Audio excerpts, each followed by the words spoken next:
estudo de hoje, eu trouxe um assunto que é bem comum nos nossos dias, que são os falsos profetas. A gente vai meditar nesse tema dentro do Novo Testamento, tá? Não que isso não é algo que vem do Velho Testamento, lá no tempo antigo, né?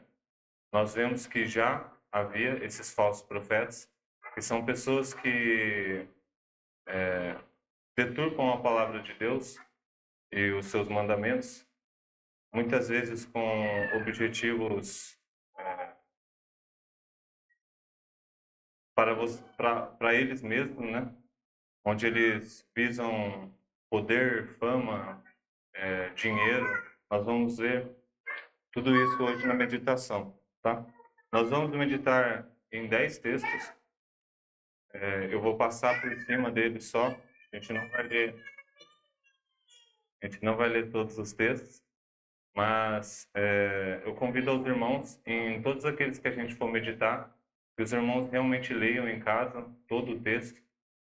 Cada autor ele vem trazendo ali um contexto por trás daquilo que ele está falando, né? A gente vai ficar só nos versículos chaves pela questão do tempo, mas convido os irmãos a meditarem em casa, tá?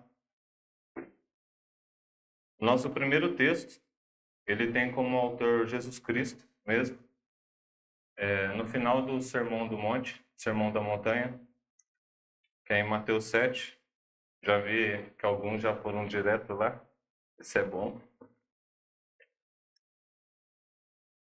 Livro de Mateus, capítulo 7.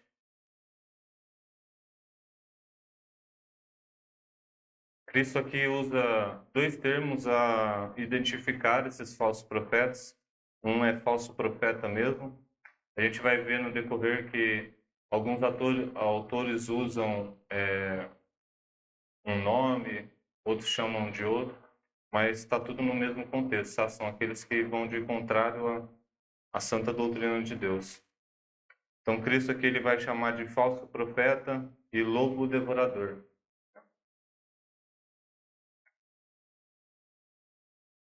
Mateus capítulo 7.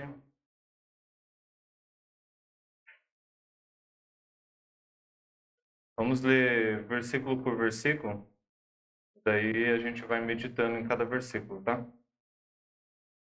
Primeiro versículo, versículo 15, fala assim: Acautelai-vos, pois dos falsos profetas, porém dos falsos profetas, que vêm até vós vestidos como ovelhas, mas interiormente são lobos devoradores. A gente tem que ter em mente, irmãos, que muitas vezes esses falsos profetas são aqueles que proferem mentiras acerca de Deus e de Jesus Cristo e de suas doutrinas. Eles vêm disfarçados, aqui fala como são lobos devoradores, né? Vestidos como ovelhas. Então, podemos ver que muitas vezes não vai ser algo descarado, e vamos perceber logo de cara, mas eles vêm disfarçado. Muitas vezes a gente vai ver em outros textos que eles vêm demonstrando um certo conhecimento sobre a palavra de Deus, conhecimento entre aspas aqui, porque é acerca de letras, né? Muitas vezes eles conhecem as passagens, conhecem certos termos, até mesmo no grego, mas não têm um discernimento do Espírito a entender o que aquela passagem está dizendo. Então, esse acautelai-vos aqui, nós vemos que Cristo ele usa essa palavra para que possamos ficar atentos, né, a essas pessoas que chegam vestido como ovelhas, aqui fala, mas na verdade são lobos devoradores, tá? Na verdade, eles têm motivos por trás desse conhecimento que beneficia a eles mesmos. No versículo 16, do versículo 16 ao versículo 20, a gente vai ler. Por seus frutos os conhecereis. Porventura colhe-se uvas dos espinheiros, ou figos dos abrolhos? Assim toda árvore boa produz bons frutos, e toda árvore má produz frutos maus. Não pode a árvore boa dar maus frutos, nem a árvore má dar frutos bons. Toda árvore que não dá bom fruto, corta-se e lança-se no fogo. Portanto, pelos seus frutos os conhecereis. Aqui é bem fácil até lendo de se confundir, mas o que Cristo fala aqui é que é impossível uma árvore má dar bons frutos, assim como é impossível uma árvore boa dar maus frutos, né? Então, nós podemos ver que esses falsos profetas e esses que se aproximam de nós querendo proferir heresias contra Deus, é impossível que eles deem bons frutos. Deem bons frutos. A gente vai ver no decorrer dos outros autores que essa frase, né, que Jesus Cristo fala que pelos seus frutos os conhecereis, vai estar presente em todas as nossas meditações aqui, nos outros textos. Porque é exatamente isso, irmãos. É impossível que um falso profeta agrade a Deus. Então, o simples fato de analisarmos os seus frutos, nós conseguimos ver, né, e julgar aquilo que ele está proferindo, aquilo que ele está querendo impor na igreja, aquelas blasfêmias e heresias contra Deus.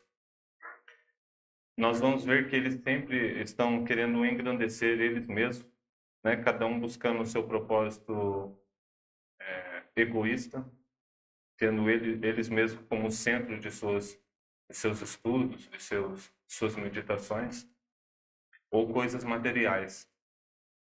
Nós sabemos e nós vamos ver no decorrer do estudo, que a salvação e a sã doutrina, né, ou chamado alguns textos como fé mesmo, que é aquilo que Cristo vem ensinando e é algo que vem desde lá do começo. No versículo 21 a 23, diz assim: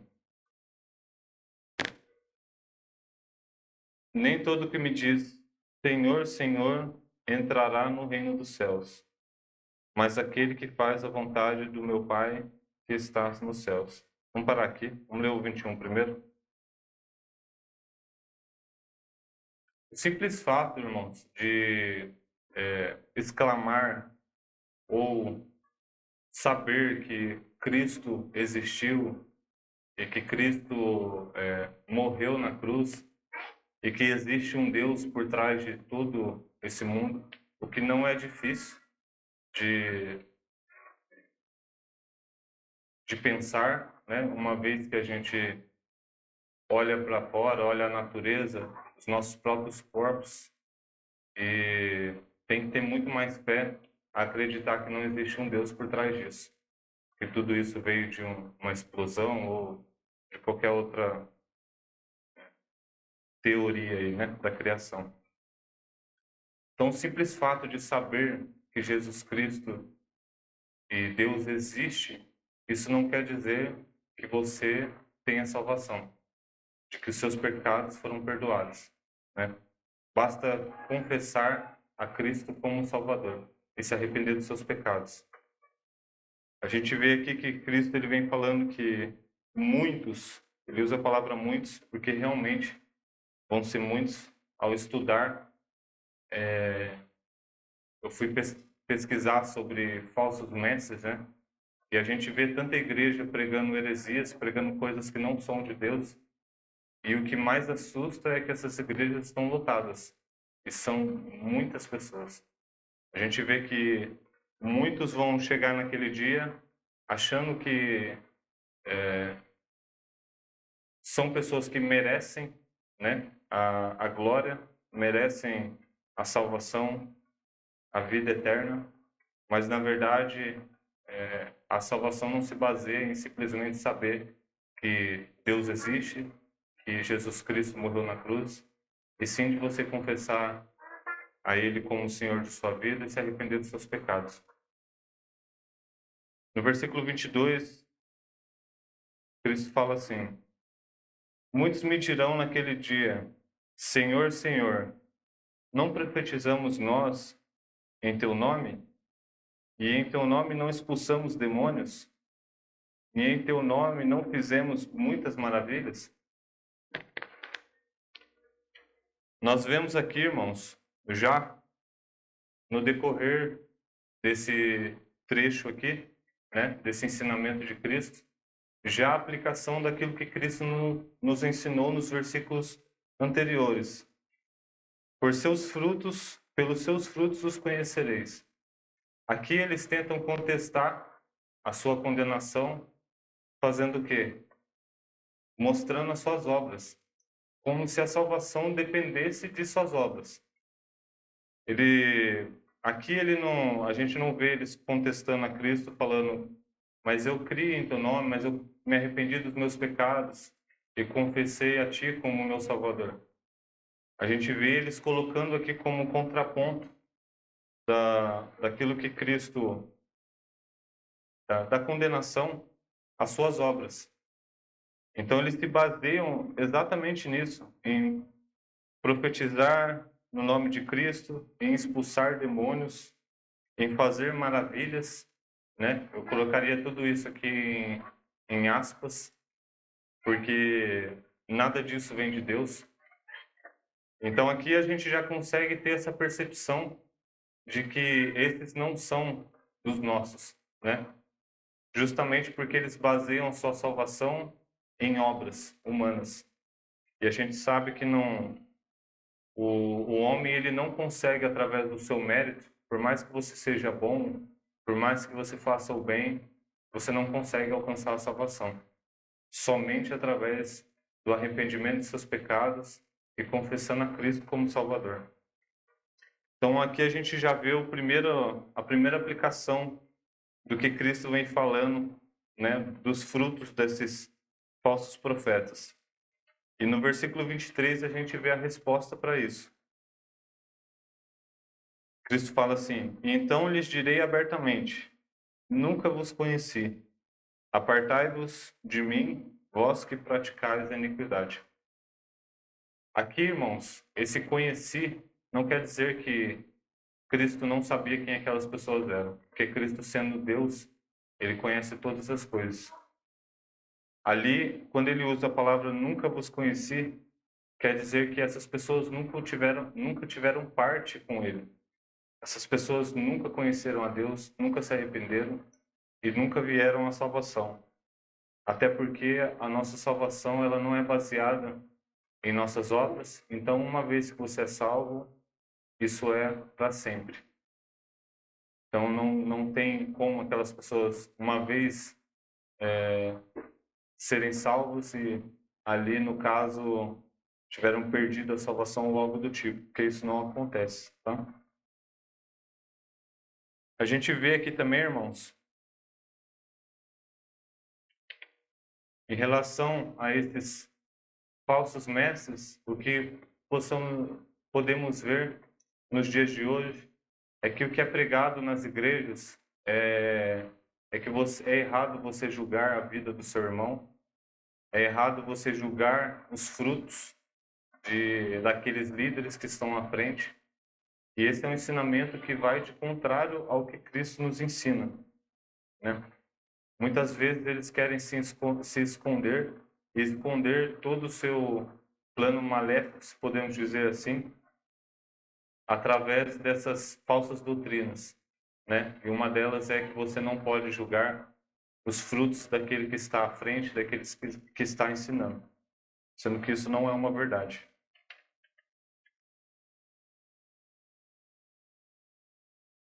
Aqui no versículo 23, a gente vê um triste fim, né, daqueles que proferem o nome de Deus com blasfêmias e heresias, que é a condenação eterna. Por muitos anos da minha vida, irmãos, isso veio de ensinamento para mim nesse estudo que eu fiz para a igreja, que é em relação a achar graça nessas situações.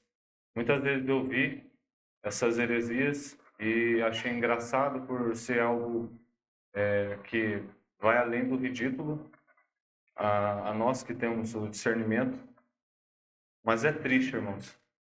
É bem triste, porque a gente vê que o final dessas pessoas é a condenação. E o pior é que a grande parte dessas pessoas, né, uma parte delas faz por realmente tendo entendimento que aquilo é errado e que aquilo é enganação, muitas vezes querendo lucrar com a igreja. A gente vai ver isso também em outros textos, querendo poder, querendo ter aquela sensação de conhecimento e de poder sobre a igreja. Mas a gente vê que uma grande parte deles realmente estão perdidos no engano do seu coração, achando que realmente essas atitudes e tudo isso que eles fazem estão agradando a Deus e que eles vão chegar aquele dia e vão receber a vida eterna. Então, é bem triste a gente pensar nisso, né? Em que não só eles, não só esses falsos profetas, mas a gente vê várias denominações aí com templos lotados de pessoas em que estão seguindo essa enganação e sendo enganados, e isso é muito triste.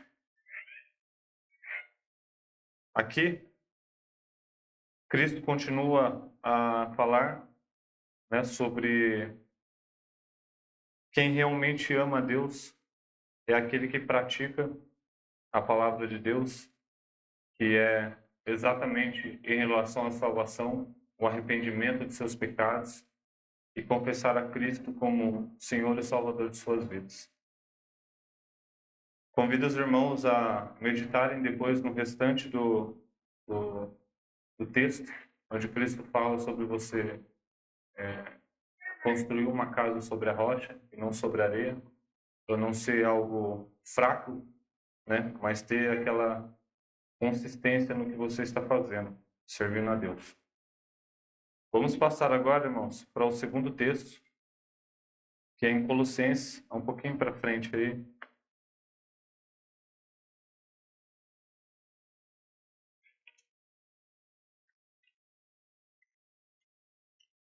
Colossenses capítulo 2.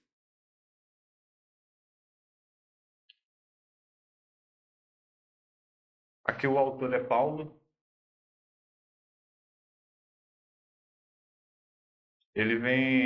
O termo usado por ele a essas pessoas são enganadores. No versículo 2 ao versículo 4, a gente vai fazer a leitura e assim ir meditando. Colossenses capítulo 2, versículo 2 a 4.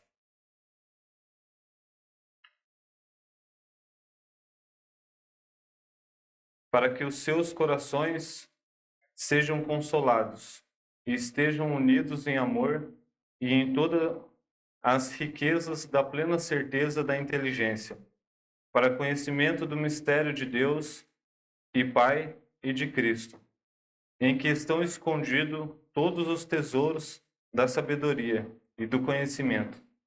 Eu digo isto para que ninguém vos engane com palavras persuasivas. Nós vemos, irmãos, que o conhecimento humano, a inteligência que muitas vezes nós achamos que adquirimos na parte intelectual, isso não vale de nada quando se trata da palavra de Deus. Nós vemos muitas pessoas que conhecem a Bíblia, conhecem textos, mas não entendem o que está falando, a mensagem espiritual por trás desses textos. Justamente porque não tem o Espírito de Deus, o Espírito Santo, que é o que nos dá conhecimento e o discernimento a saber e aprender dessas coisas. Nós vemos que todo esse conhecimento necessário para refutar essas doutrinas falsas vem de Deus e vem do conhecimento da sua palavra, daquilo que Deus vem nos ensinando desde de Gênesis até Apocalipse. Nós vemos que também, irmãos, que muitas dessas doutrinas, elas vêm disfarçadas de uma certa forma, coisas boas, né? Nós vemos que, às vezes, não é uma doutrina que vá diretamente, e isso vai acontecer muito, por isso que ele chama aqui de enganadores. Muitas vezes essas doutrinas, elas vêm disfarçadas de coisas boas, falando que Deus faz aquilo, que Deus vai te dar a vida que você quer, que Deus é amor, mas muitas vezes, na maioria das vezes, tudo que eles proferem vai de contra a palavra de Deus e seus ensinamentos. Nós temos que estar firmes, e o apóstolo Paulo aqui ele chama a atenção daqueles irmãos a estarem firmes no conhecimento, firmes na palavra de Deus, buscando sempre conhecer cada vez mais a palavra de Deus, conhecer aquilo que é correto e aquilo que não é correto, para que possamos ter discernimento a julgar essas obras quando esses falsos mestres adentrarem as nossas igrejas. Aqui ele fala de palavras persuasivas, que é algo que é bem comum em nosso tempo, né? Esses chamados às vezes de gatilhos mentais, que são técnicas humanas a levar as pessoas a achar que estão tendo uma relação com Deus, ou achar que estão fazendo a vontade de Deus, quando na verdade não estão. Nós vemos em algumas denominações que existem até treinamentos para pessoas, para pregadores, em maneira de você falar, em certos pontos a você tocar, da maneira que você trata aquela pessoa que está ouvindo, o ouvinte, achando que isso vai levar a pessoa a um arrependimento mais fácil. Nós vemos também muitas pessoas, né, dentro dessas palavras persuasivas, não só as palavras, mas pessoas que acham que o evangelho necessita de um complemento, de algum tipo de complemento. Aí nós vemos fundos musicais através de certos apelos. Nós vemos também testemunhos emocionantes. Nós vemos certas frases, né? Certos termos que alimentam o nosso próprio ego. E nada disso, irmãos, leva ao arrependimento verdadeiro. Somente a palavra de Deus, e ela não necessita de boa fala, não necessita de técnicas persuasivas. Nós vemos até que Cristo, quando ele chama os seus discípulos, tem distinções entre conhecimento, entre pessoas que estão acostumadas a falar, que falam de uma certa forma, e pessoas humildes como pescadores. Então a gente vê que não necessita de nada disso. O crer vem pelo ouvir e o ouvir da palavra de Deus. E não sai disso, irmãos. Muitas vezes nós vemos que as pessoas dão mais valor a uma palavra de Deus, a um certo versículo, quando ele tem uma música emocionante. A gente pode ver algo que é bem comum nos nossos dias. São pessoas colocando músicas que falam de Deus em certos tipos de vídeo. A gente vê a internet aí cheio de pessoas postando versículos ali de Deus com uma imagem bonita de fundo e uma música bonita, achando que isso vai dar um certo complemento à palavra de Deus. sendo que a gente vê que o entendimento de que você é um pecador e que você necessita do sacrifício, a justificação pelo sacrifício de Cristo na cruz, não tem nada disso. Vamos meditar também no versículo 8, aqui do capítulo 2, que fala assim: Tende cuidado para que ninguém vos faça presa sua, por meio de filosofias e vãs sutilezas, segundo a tradição dos homens, segundo os rudimentos do mundo, e não segundo Cristo. Paulo ele tinha uma certa autoridade a falar sobre filosofia, uma vez que ele tinha conhecimento sobre o assunto, e ele vem falando sobre vãs sutilezas e filosofias. O que mais é comum hoje em dia, naquela época já havia, aqui como a gente vê Paulo alertando aqueles irmãos, mas eu acho que nos nossos dias é pior ainda, porque nós temos meios de comunicação onde um falso profeta ele pode alcançar muito mais pessoas do que naquela época. Então a gente vê que é bem comum hoje pastor ou pregador de TikTok, pastor de Instagram, que são aquelas pessoas que vêm com filosofias mundanas, né, justamente trazendo esses complementos, essas técnicas e multidões. Você vê lá que tem muitas curtidas, muitas pessoas comentando, muitas pessoas repostando, quando na verdade o que eles estão falando vai totalmente contrário à palavra de Deus. É muito fácil, irmãos, nós sermos levados pelo sentimento de uma boa música, de um bom testemunho entre aspas, porque muitos deles não são verdadeiros, de uma verdadeira experiência com Deus. Mas nós vemos que essas técnicas, essas filosofias mundanas, elas vêm invadindo cada vez mais as igrejas.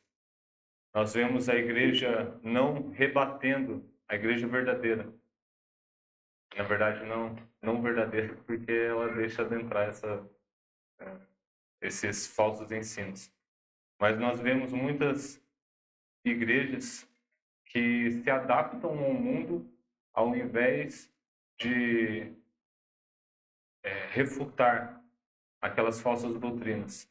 Então, se a verdadeira palavra que fala sobre renúncia da sua vida, que fala sobre mudança de vida ao você se converter, que ela não tem muito efeito, né, sobre aqueles ouvintes, eles começam a adaptar as igrejas com costumes mundanos, com filosofias mundanas, trazendo a satisfação da carne disfarçada de algo cristão, algo gospel. É o famoso gospel que a gente ouve aí nas músicas, em certas atitudes das igrejas, que fazem coisas que o mundo faz com a desculpa de que é gospel, achando que isso vai agradar a Deus.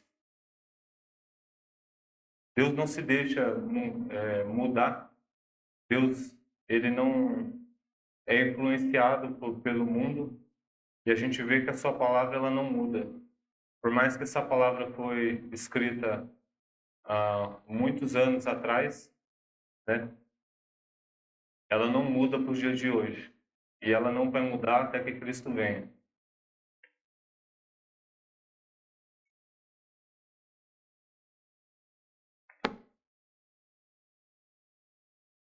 Vamos meditar também, irmãos, no nosso terceiro texto, que é em 1 Timóteo, um pouquinho para frente aí só, algumas páginas.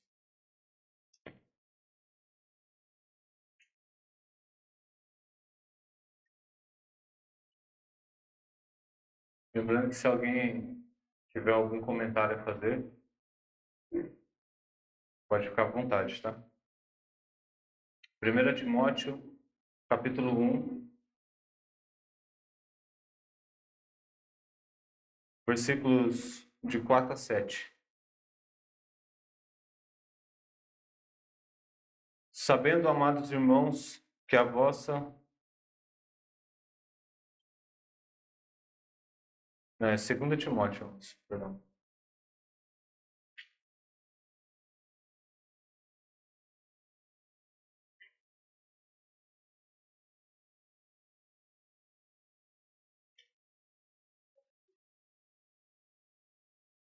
Na verdade, eu estou em Tessalonicenses, eu não estou nem em Timóteo. Achando estranho, porque eu estou vendo... Ué? É isso mesmo, irmãos. É 1 Timóteo, capítulo 1, versículos de 4 a 7. Nem se deem a fábulas ou a genealogias intermináveis que mais produzem questões do que edificação de Deus, que consiste na fé. Assim o faço agora.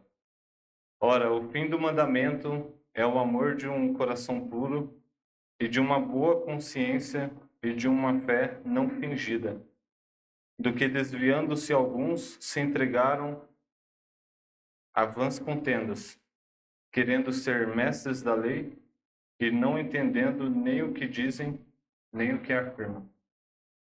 Aqui também o autor é Paulo, tá?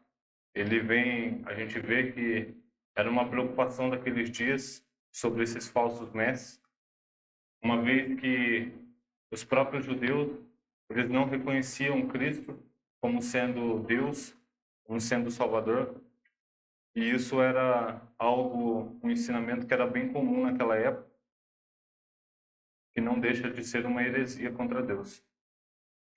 Mesmo Cristo fazendo todos os milagres que ele fez, todas as maravilhas, ensinando com palavras de sabedoria, como quem realmente era Deus.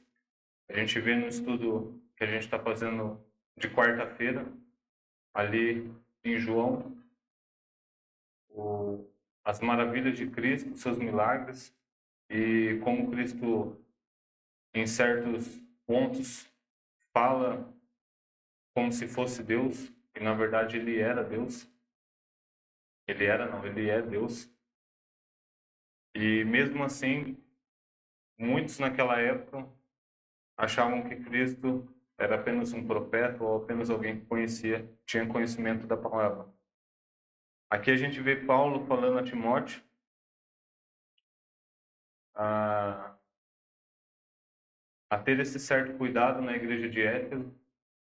A gente viu no estudo de Efésios o quão idólatra era aquela cidade, né?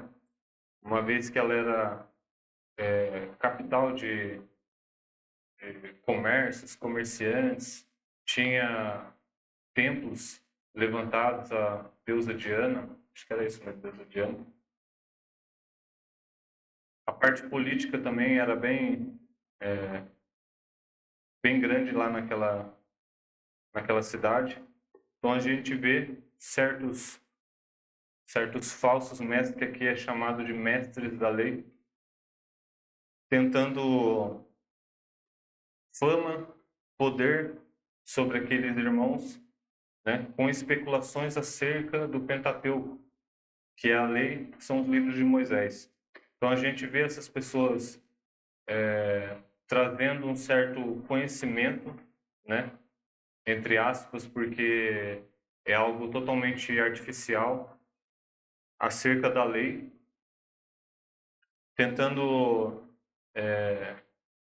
colocar pontos àqueles irmãos que mais, ele fala aqui no versículo,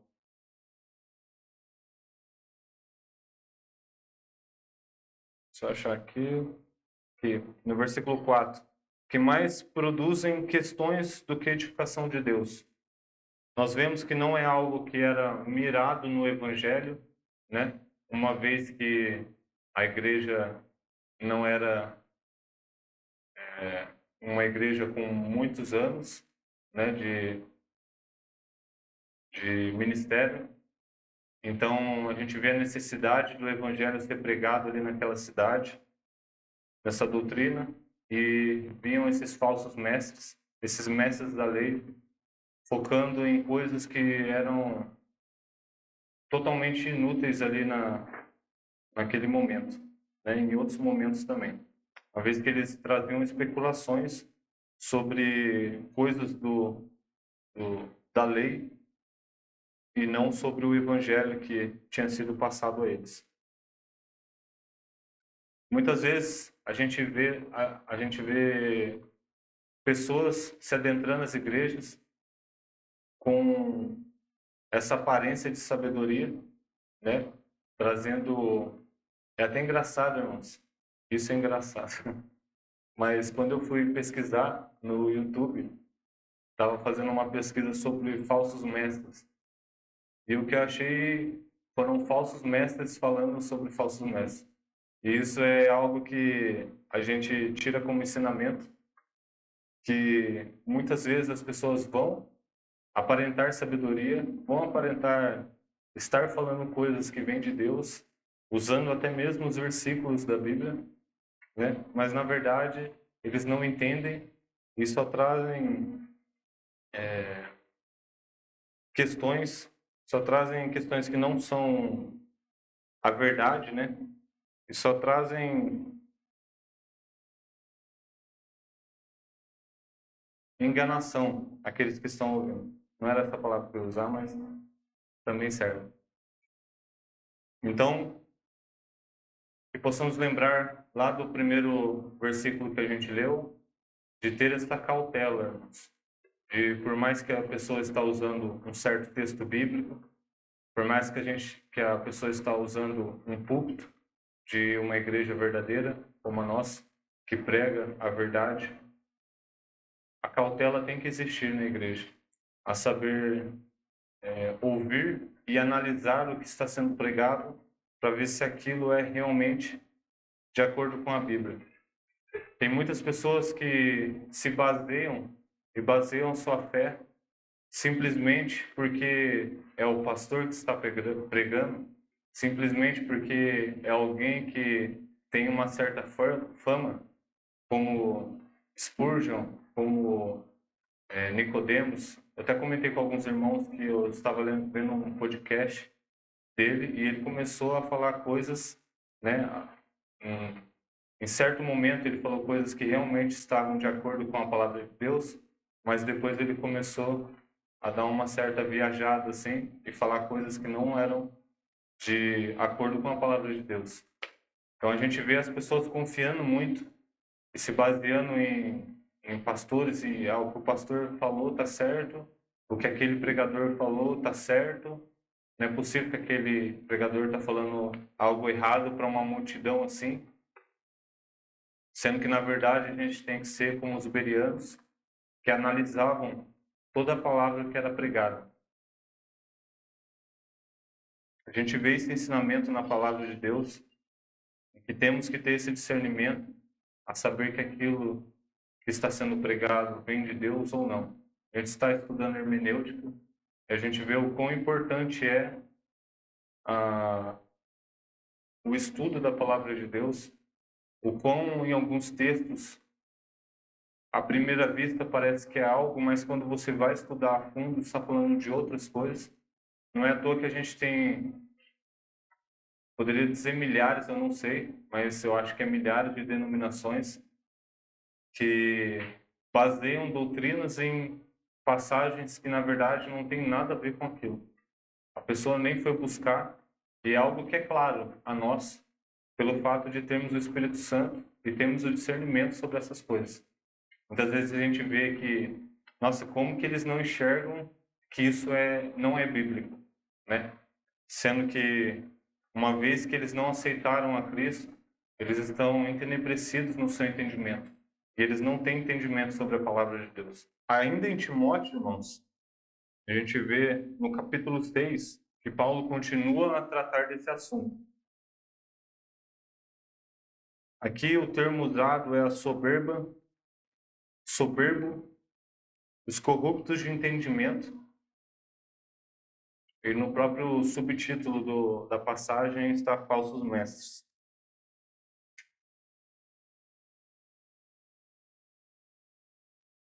No versículo 3, ele fala assim: se alguém ensina alguma outra doutrina, e se não conforma com as sãs palavras do nosso Senhor Jesus Cristo, e com a doutrina que é segundo a piedade, é soberbo. Versículo 4 também.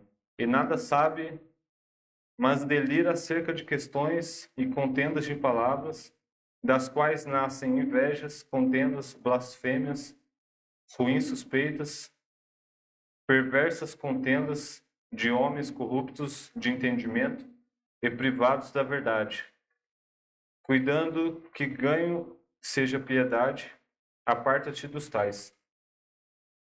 A gente vê no versículo 3 que tudo aquilo que vai de contrário ou de diferente daquilo que foi deixado a nós na palavra de Deus é errado, é uma falsa heresia, né?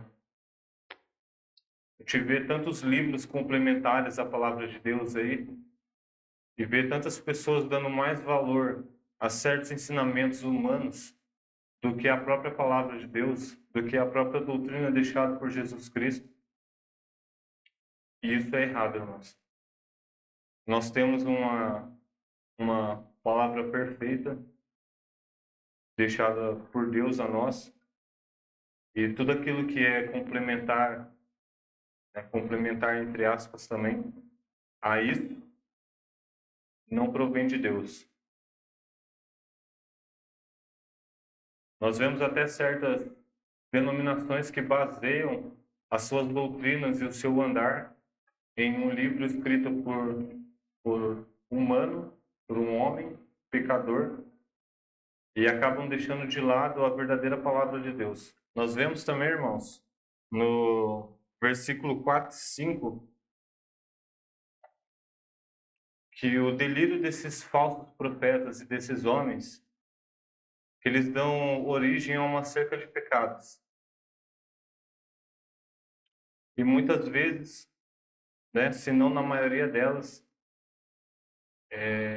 esses falsos mestres usam dessas falsas doutrinas, dessas heresias, com o intuito de ter um ganho material por trás disso.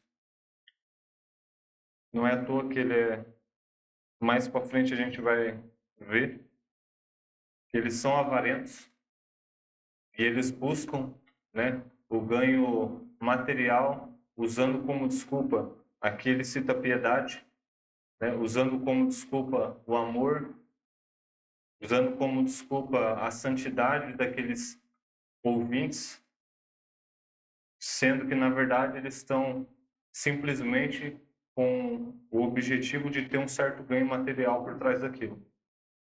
Isso é bem comum da gente ver. Eu vi um vídeo que realmente me chocou, né? Eu já sabia, né, sobre todas essas falsas doutrinas e essas heresias, desses falsos mestres querendo um ganho material, mas nessa pesquisa eu vi um vídeo de uma igreja que se denomina cristã, onde o fiel tinha que relar a mão no pé de uma pastora, não sei o que é aquela mulher, e deixar o dinheiro ao pé dela, que aquilo ia trazer benefícios acerca de santidade, acerca de ganho material para aquelas pessoas. E o que mais me chocou, irmãos, era a quantidade de pessoas que estavam até alvoroçado de querer arrelar no pé daquela mulher e deixar ali a sua contribuição. Então a gente vê que isso existe e cada ano que passa, eles estão cada vez mais usando de técnicas e certos pontos da sua vida, né? Uma vez que nós estamos passando por um momento onde as pessoas estão com certas dificuldades financeiras e as pessoas usam daquilo que é chamado de evangelho da prosperidade, que se você dá, Cristo, o Deus, vai retribuir 2 vezes mais. Irmãos, sendo que, na verdade, isso não tem nada a ver com o que Cristo nos ensina. A gente vai ver aqui, mais para frente,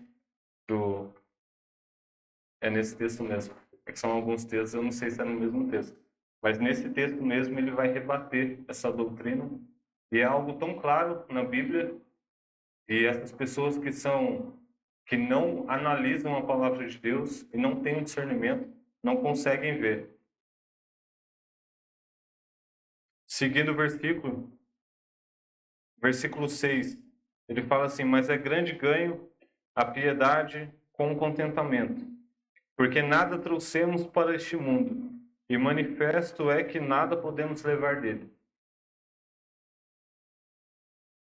Tendo, porém, sustento e com que nos cobrirmos, estejamos com isso contentes. Vamos parar aqui, irmãos. Vamos ler até o versículo 10. Mas os que querem ser ricos caem em tentação e em laço, e em muitas concupiscências loucas e nocivas, que submergem os homens na perdição e ruína, porque o amor ao dinheiro é a raiz de todos os males. E nessa cobiça alguns se desviaram da fé e se transpassaram a si mesmos com muitas dores. A gente vê, irmãos, logo em seguida, né, que Paulo vem falando a Timóteo sobre esse assunto,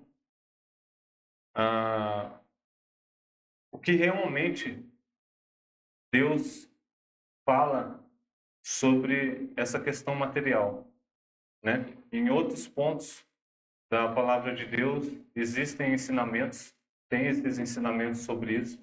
Cristo mesmo ele fala disso, né?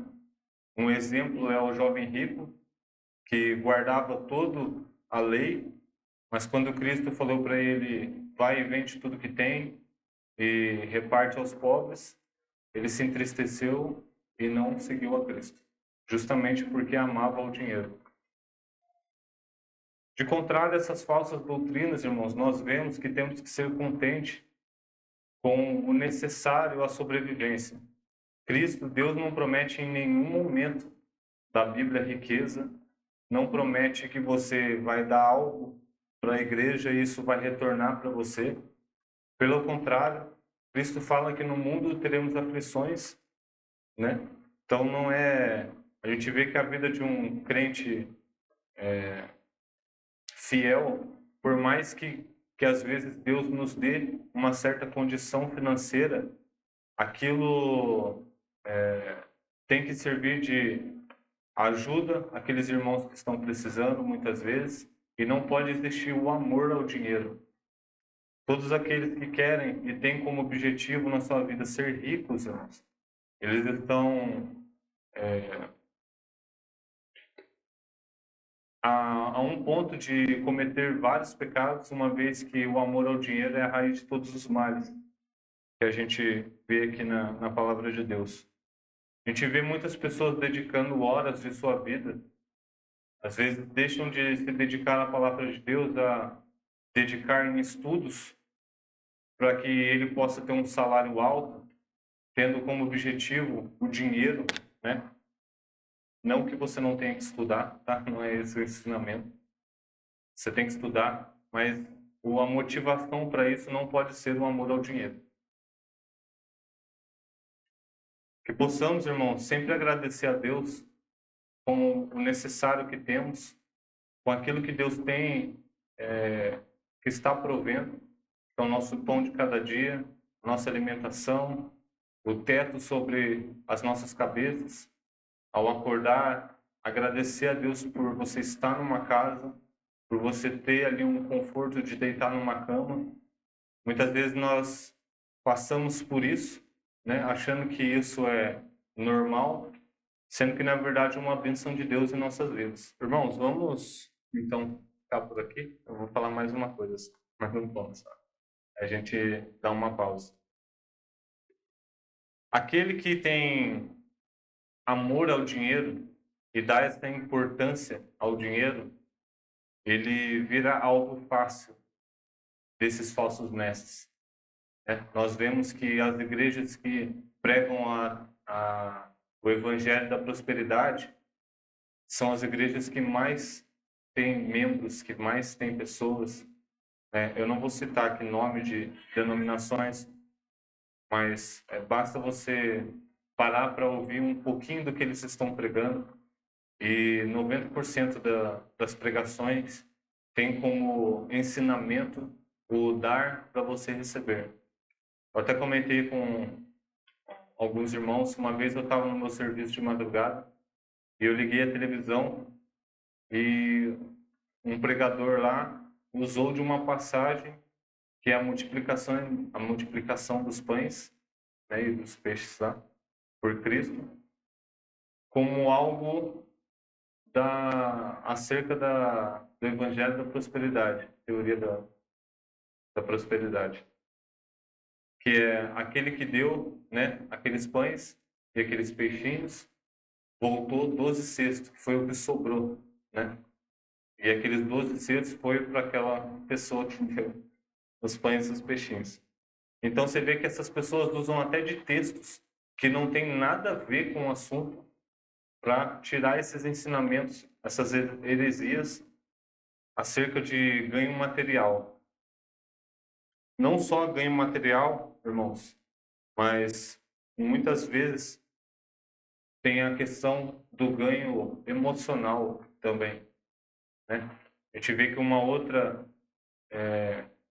evangelho que é pregado é que você pode estar passando o, o problema que for, né, na questão emocional, e basta você contribuir que aquilo vai mudar. Você vai, às vezes, por contribuir, se sentir melhor, se aquela angústia que você está sentindo vai sair e aquilo vai ficar bem. Sendo que, na verdade, a única coisa que pode tirar essa angústia é a salvação em Cristo, onde temos o gozo, né, como cantamos no hino, de saber que tudo nessa terra aqui vai passar, que somos peregrinos nessa terra, que nada material tem valor em relação à vida eterna. E temos essa certeza de que um dia vamos desfrutar juntamente com Cristo, e esse tem que ser a motivação da nossa alegria. Saber que um dia vamos estar na presença do nosso Deus. Vamos então dar a pauta. Eu vou fazer uma oração e voltando então. Eu não sei se na verdade tem estudo para mais uma hora, mas já que o pastor falou, então vamos orar, irmãos.